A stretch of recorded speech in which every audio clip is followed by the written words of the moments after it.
പ്രിയപ്പെട്ട കൂട്ടുകാർക്ക് നമസ്കാരം.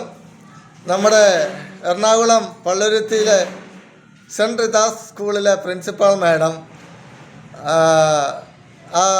ബഹുമാനപ്പെട്ട മാഡം അങ്ങനെ തന്നെ പറയാം, ഒരു വാർത്താ സമ്മേളനത്തിൽ ഫസ്റ്റ് പുള്ളിക്കാർ പറയുന്നത് കേട്ട് ഇങ്ങോട്ട് ക്വസ്റ്റ്യൻ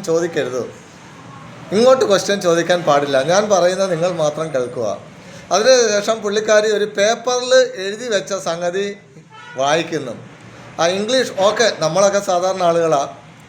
അതൊരു ഇത്ര വലിയൊരു റെപ്യൂട്ടഡ് സ്കൂളിലെ ഒരു പ്രിൻസിപ്പൽ മാഡം, എന്തോ ഒരു ഇംഗ്ലീഷാണത്. അത് കേട്ടപ്പോഴേ സത്യം പറഞ്ഞാൽ ആ സ്കൂളിൽ പിള്ളേരെ എങ്ങനെ വിടും?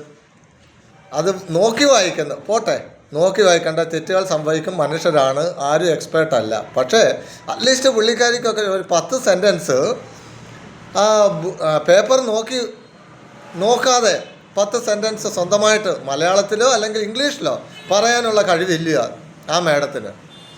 ഒരു പ്രിൻസിപ്പാൾ മാഡം. ഒത്തിരിയും ട്രോളുകളുണ്ട്. എന്തിനാണ് ആവശ്യമില്ലാതെ പബ്ലിക്കിൻ്റെ പരാതികൾ കേൾക്കുന്നതിന് വേണ്ടി ഇങ്ങനെ ചെയ്യുന്നത്?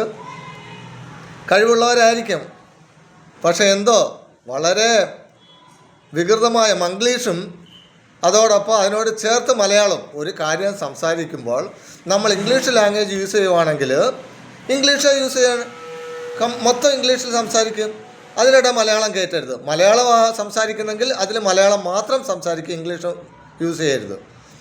അതിങ്ങനെ ഒരു ലോകം മുഴുവനും അറിയപ്പെടുന്ന ഒരു വാർത്താ സമ്മേളനം വിളിച്ചു കൂട്ടിയിട്ട് അതിനകത്ത് ഇങ്ങനെ സംസാരിച്ചാൽ എന്തു പറയാനും, വിരോധാഭാസം, നാണക്കേട്. വിദ്യാഭ്യാസമുള്ള എല്ലാവർക്കും ഒരു നാണക്കേടായി മാറിയത്.